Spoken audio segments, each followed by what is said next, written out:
You watched us build this mini V8 Ford Raptor and you guys loved it. So we've got another mini V8 Ford Raptor. And you might be wondering, Weston, what are you gonna do with 2 V8 Ford Raptors? Well, we're giving away this one-of-a-kind truck and $10,000 to one of you guys.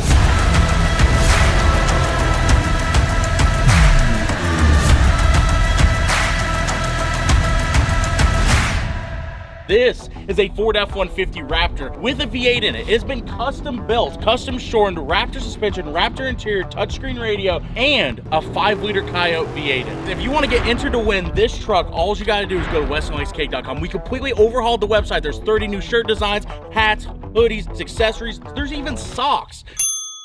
So every $5 you spend equals 1 entry. And for the first week of this giveaway, the first 7 days, we are going to do 10 times entries to enter to win this truck. So go to westenlakescake.com, buy some merchandise, and get entered to win this custom V8 Ford Raptor. Oh, and also, I don't want to spoil it for you, but it currently has stock horsepower. But by the time it gets to one of you guys, it's not gonna have stock horsepower.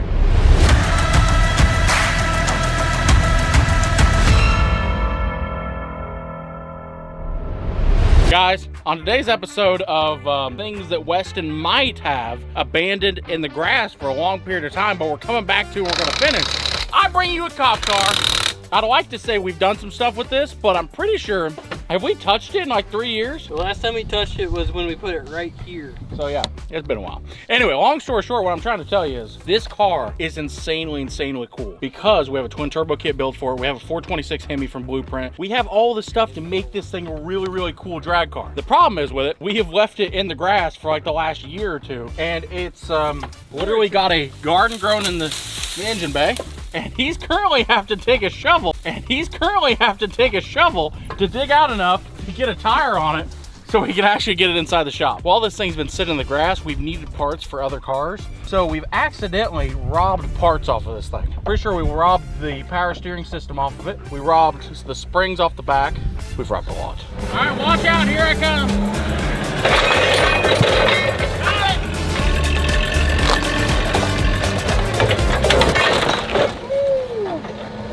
We just won't tell Garrett about that. We won't tell Garrett at all. By the way, this is supposed to be Garrett's race car. We won't tell him that we dropped it at all. You guys know there's a lot of times you buy a project and you sit in the field and you don't get back to it for years and that day never comes. You never come back to it. Well, today is completely different because we're finally coming back to this thing. That's it, she's officially in the shop. So you know what this means? Because before we were just talking. Now that it's in the shop, it's 100% guaranteed we've got to finish this thing. So guys, I think basically the first thing we want to do is we want to get this thing all the way up in the air and kind of see what we're working with. Probably remove the garden that's currently underneath the car. That's probably a good start. It's February, the 24th of February. So we have to have it done in basically a month. Since we have to have it running and driving, we could go with the safe bet, which is just make it rear wheel drive and let it make it rip and we have it done. Or we do the more interesting option, but also the harder option, and we try to make it all wheel drive. Regardless, one way or another, this thing's gonna be a twin turbo Hemi cop car and it's gonna absolutely rip. We got the cop car in here yesterday and surprisingly, we found more parts I had for this bag rope. As we've stared at this more, we realized there's a lot of things we got to do to this car. For one, we've robbed a bunch of parts off of it. For two, we still got to put the fuel tank back in it. For three, somehow the trunk got crushed in by a forklift. Did you beat that down with the sledgehammer already? I already beat it. Never mind, there's no number 3. This car is set outside with no hood on it for probably 2 years. The issue with that is this is our fuse panel and not a thing works in it. I think we're basically ripping all the wiring out of this car. The only thing that we're gonna have that probably works on it that's electrical is hopefully we can make the windows work and the headlights and taillights. First things first though, we've got a lot of stuff we gotta do to the car to get the car ready, but on top of that, we have the most beautiful 426 Hemi that Blueprint Engines has ever made.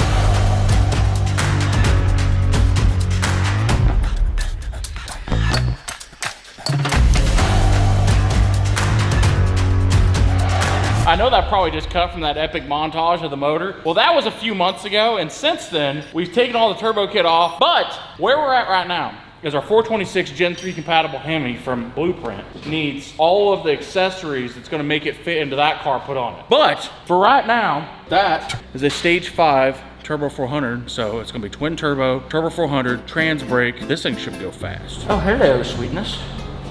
How you doing? I feel like we should leave them alone together or something. Oh yeah. Made me very uncomfortable. I have the dyno sheet here from Blueprint Engine on this motor. What do you think it made naturally aspirated? 650. 619 horsepower naturally aspirated at 6,600 RPM. When it left Blueprints, it was perfect. And I'm just gonna tell you this, Blueprint Engines, we love you boys. And if it blows up, it was his fault. Hey guys, did I tell you the bad news? Who do you think is gonna win the out of a Sprinter van at the Freedom 500? Yes, are you in?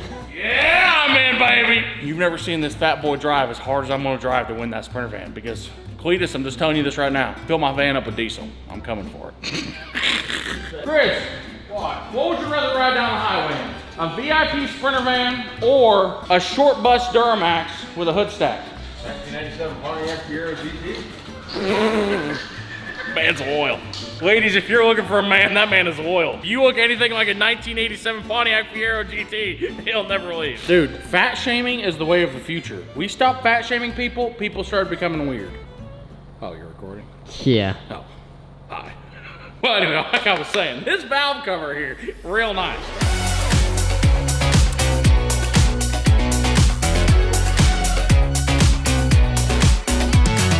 Guys, for the OGs, you'll know where we're at. We're at the old shop. And basically what we're doing is we're seeing if we can find the motor mounts that we need to put in the cop car, which I'm not sure they're in here, but they might be. So if I was a motor mount, where would I be? I swear I've seen them like floating around someplace. Oh, there they are. We got both of the motor mounts that we need, so now we can put the engine in the car. So let's go do exactly that. Let's go put the engine in the cop car. So yesterday we went ahead and got the motor mounts, the exhaust manifold, we changed out the valve covers, we got the oil pan on it, the accessories. So the final thing that we have to do to this bad girl before we actually put the motor into the car is put this on it. That's right. That is the front differential for the all-wheel drive system, and it bolts to the oil pan. And then as soon as he gets that bolted on, we're gonna slide it in, set it down, and it's gonna go perfectly. We're not gonna drop it or anything.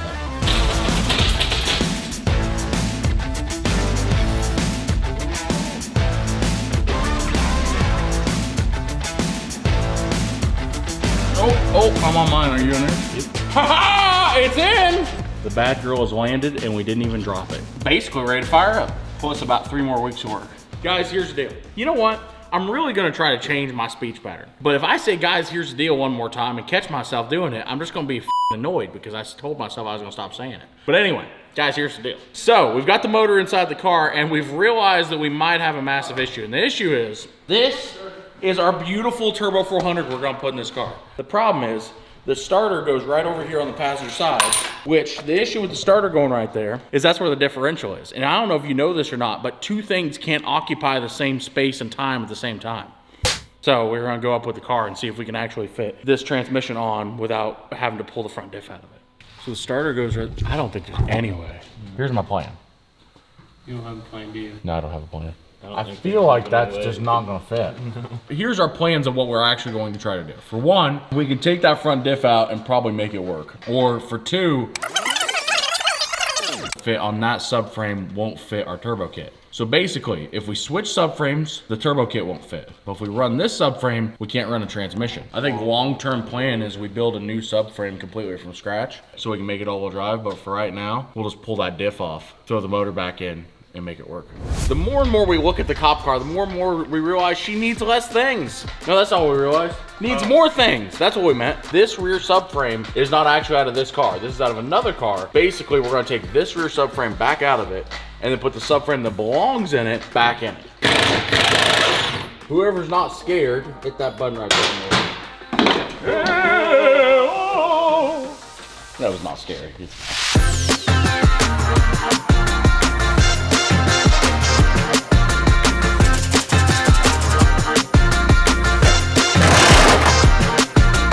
All right, guys, I was a little sick yesterday. While I was sick, Wade and the guys went ahead and got the transmission in this bad girl. So now it's time to install the nice shiny parts. Dun, dun, dun. That right there is 2 Bullseye 72mm turbos which are going to boost the hell out of this thing and give this thing a lot of power. This entire turbo kit was built specifically for this car, so it should work perfectly. But first things first, let's put the turbos on it because that's the exciting part. So what we're doing now is we're both arguing with these up pipes, see if we can get them on or not. I've got mine mostly on. All I gotta do is tighten down the clamp and line everything up. He's got his started to be on. When Bullseye was asking how much power we wanted to make, we said yes.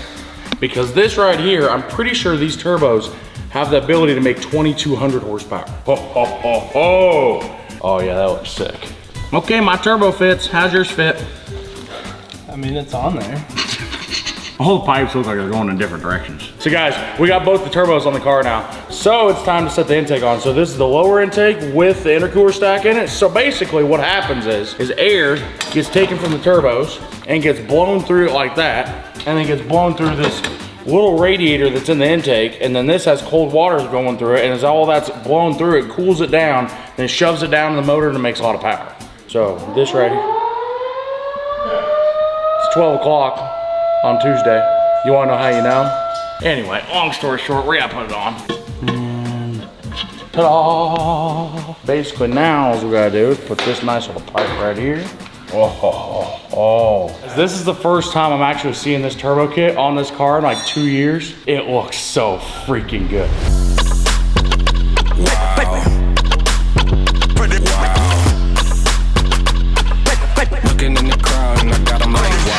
All right guys, so basically where we're at right now is we've got the rear end in it. We've got most of the major components, but the one final thing we got to put in it is the fuel tank. There's just, like, people always want to put fuel cells and stuff, but goddamn, there's nothing nicer than just a factory tank that you can make work.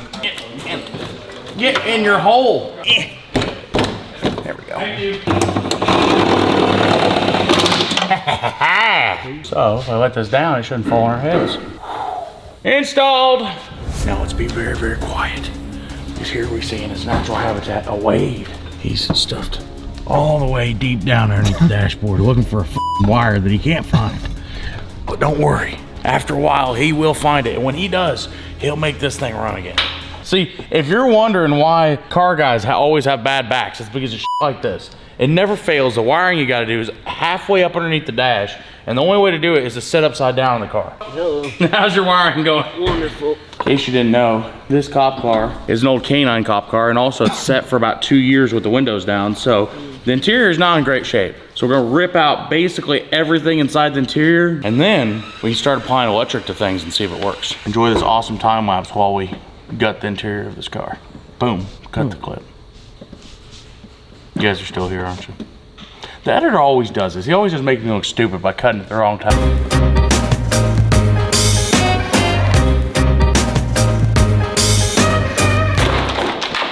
There's a lot of interior in this trunk. Don't need that anymore. You know, for a car that I thought we robbed a lot of parts off of, there's still a lot of parts we're taking off. Oh, I found the AC line. I don't know what that's doing back here. The thing is, car companies don't want you to know, but secretly they install thousands of miles of wiring just to charge you more money. You really don't even need them. What do you gotta run? Taillights, headlights, fuel pump? Besides for the fact that there's a random PA system back here, I'm pretty sure most of the unimportant stuff has been deleted from the trunk. It's slowly becoming a beautiful race car.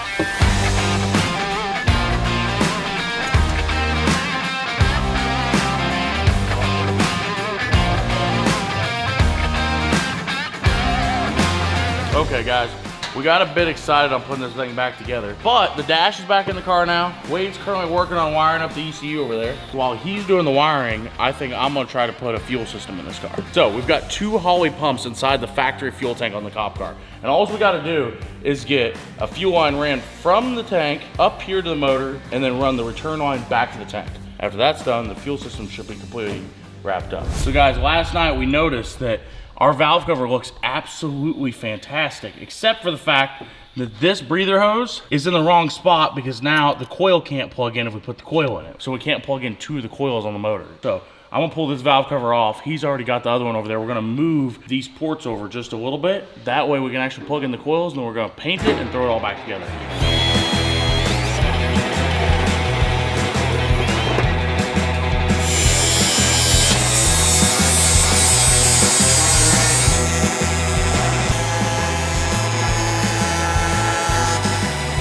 And just like that, They're both done. Guys, here's the thing, right? The Off-Road Hellcat's currently up on the lift, and we are currently robbing the torque converter out of it because the torque converter and transmission that's in this car was actually meant for the cop car over there on the other lift. But now we gotta put that car back together, so we gotta rob the torque converter out of this car to put it back in that car. Does it make sense? Long story short, the torque converter's gotta come out. But first, get that out. We gotta get the transmission out. But, you know, before we can do that, we gotta take the transfer case out. But before that, we gotta take the drive shafts out.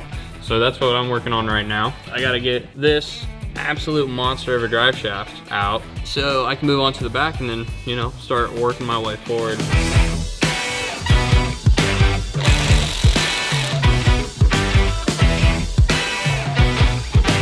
Here we go.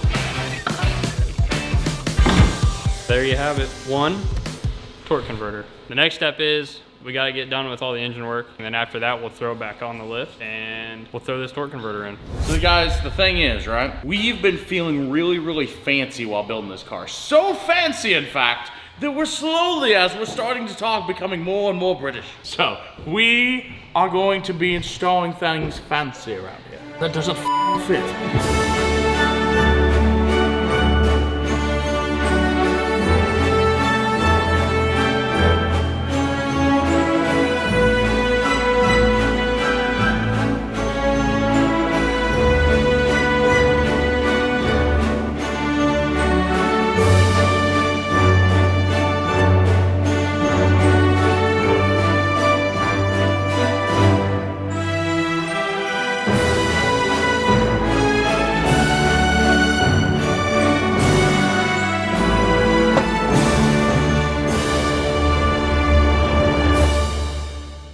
Look how good that belt's put on. An absolute professional put that belt on. Isn't there only one way that goes on? Surprisingly, there's 7 different ways it can go on. 6 of them are wrong, but there's 7 different ways it can go on. So guys, it may not seem like it, but we are real close to making noises out of this thing. Honestly guys, we're doing some like really, really small stuff that we gotta make sure we get right before we fire this thing up. But this is looking pretty solid.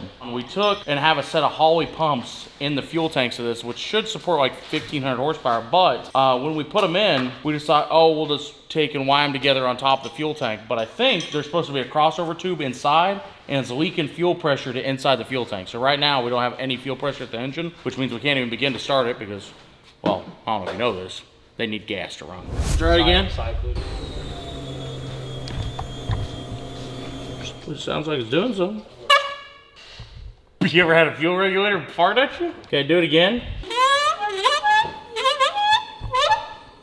Excuse you. We don't know exactly why it's not building fuel pressure, but just in the name of science, we flipped the fuel feed and the fuel return at the tank. So, if it builds pressure now, we know that we temporarily had it backwards. Okay, go ahead. 20 pounds of fuel pressure. God damn it! Hey, here's the good news. We got fuel pressure now. So, in case you're wondering, if your fuel pressure is ever doing really, really weird things, make sure you got it hooked up the right way, because the send-in and the return-in don't like to be flipped. All right, baby. Everybody cross your fingers.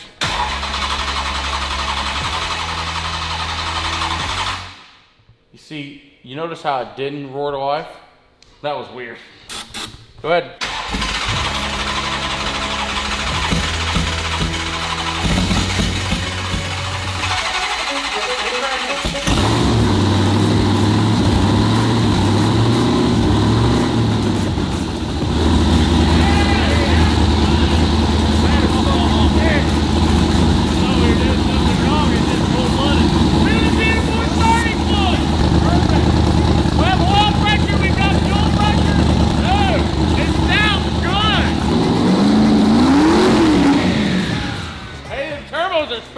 The hope is we can get it running long enough that it overheats. But it runs! We need to definitely do some stuff with the tuning, but it sounds sick. So we're gonna put a little bit more oil in it, go through the break-in procedure. Excuse me, not the braking procedure. This is the Westen Champlin channel. Hey, we're gonna change that. Wade's gonna be really happy about doing that. This might be the first time we've ever broken in a motor. Not might be, it's 100% the first time we've ever broken a motor. But that means it'll survive for a very long time and it'll be great.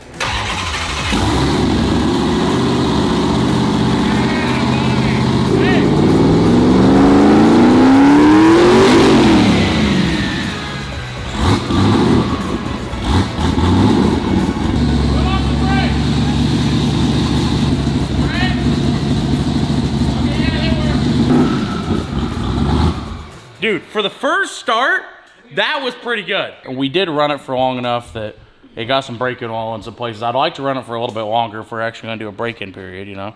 But we still have not got it to suck down any coolant, and it'd be good to get it where we could let it idle for 20 minutes without overheating. So guys, I could easily explain what's going on with the car right now, but Wade's gonna explain it. We're thinking with our dipsticks, and we're gonna plug this hole for a dipstick with another dipstick. This motor actually has provisions for a dipstick on either side of the motor. And it has one over here, the factory one, but there's also a hole for one over there as well. So it's splashing oil up on the bottom of the exhaust. This is a Gen 3 compatible Hemi from Blueprint, which means it's set up for any different kind of Gen 3 Hemi style you want. You want to put it in a car, you can put it in a car. You want to put it in a truck, you can put it in a truck. You want to have the dipstick on that side, you can. You want to have the dipstick over here, you can. You want to make a bunch of power and outrun everybody else? You can do that too. So he's putting a dipstick in there to clog that hole. And also, we're waiting on our tuner to send us a new tune for the bag grill. And we couldn't get it to suck down any coolant, which I figured out why, because we've got it plumbed in, the coolant tank plumbed into the top of the water pump right there. And the issue with that, I think it needs to be on the suction side so it can actually suck water into the cooling system. So that means we need to go find a different bottom radiator hose. Guys, in case you're wondering, we got the coolant problem fixed. So we had to get a new bottom radiator hose from O'Reilly's this morning.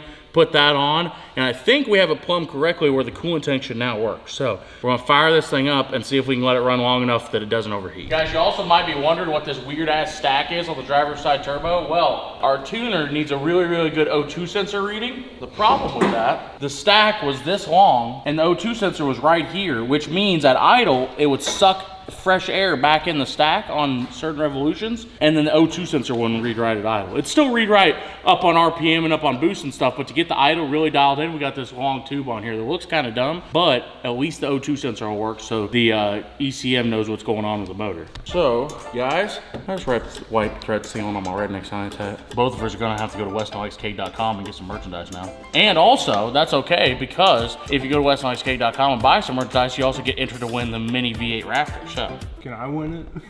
unfortunately, it's against the rules for you to win it. But everyone else can win it. Just not you.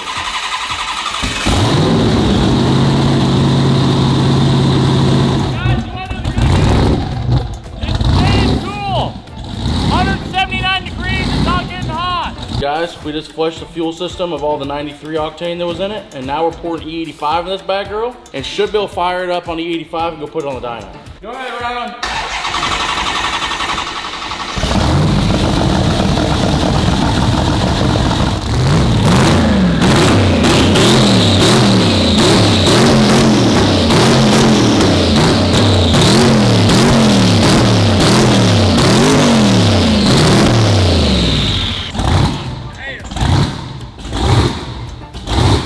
Sounds like it's gonna end the world.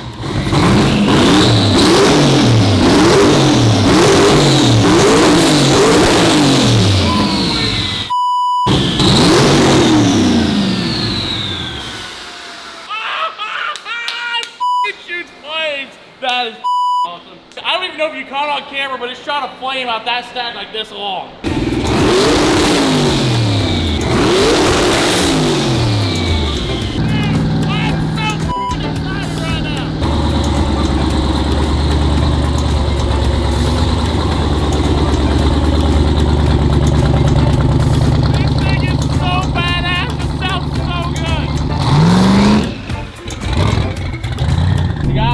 We've got the car outside and it's running really, really good. We've got good coolant temperature, it's not overheating. It sounds fantastic. It is one of the best sounding turbo cars I've ever been around.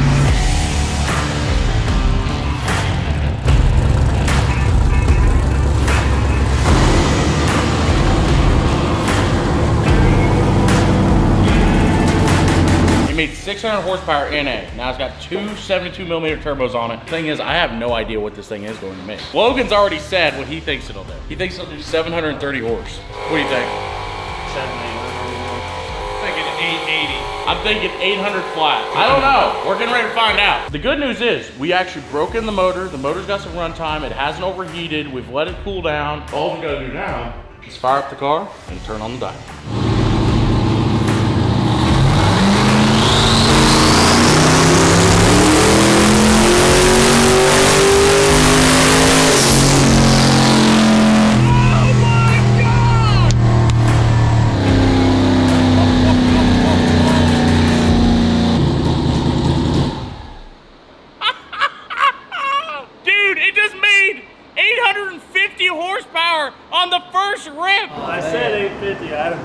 849 though. Oh, dude, right there, 840.9 horsepower in the first run to the tire and 690 foot-pounds of torque. That's pretty good. So that's the great thing about it is I data log that whole thing so I can just take the SD card out and slide it directly into my computer and I can see how much boost it made, everything straight from the hauling. 10.6 pounds of boost. That's actually perfect. That's actually right on the money. The question is, should we put more boost to it? Is that even a question? But it runs now. It runs now. It runs good It does now. run now. What's 840 plus 15%? Because that's what the motor's actually making right now. Really close to 1,000. So technically, it just made 1,000 horsepower on its first rip. If you guys want to see this thing do a burnout, or actually see this car in person, this car is going to be at the Horsepower Rodeo May 24th here in Winfield, Kansas, and the tickets are live on thefoat.com. So you better go buy some because right now they're selling out like hotcakes. I'm pretty sure VIP's already sold out. A lot of the camping spots are getting ready to be sold out. So thefoat.com. We're gonna let him look at the data log, make sure the tune's right, and then from there we'll probably just take it off the dyno and go see how it runs. Yeah, she does all right. Hey, I think it'd probably do a burnout. That was just lightly pedaling it. That wasn't even on it at all. Well, I mean, you did have your slicks in the water. Yeah, but you gotta loosen them up a bit. You know what I mean? You're right.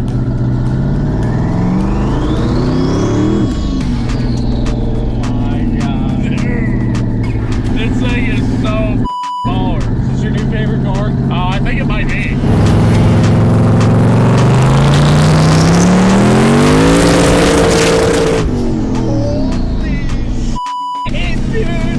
Holy shit, dude! Dude! It's boogieing!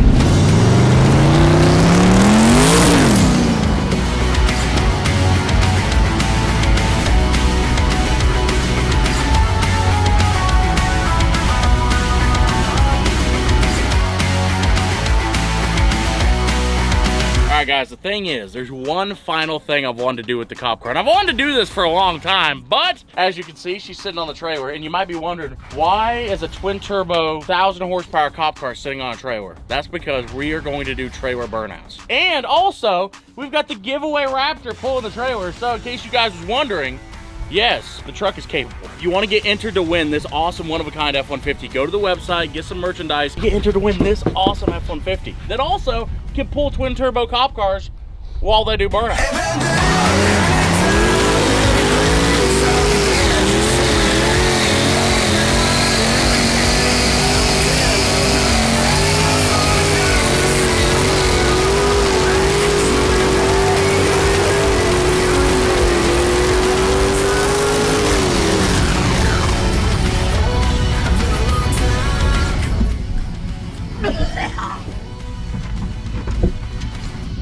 God damn.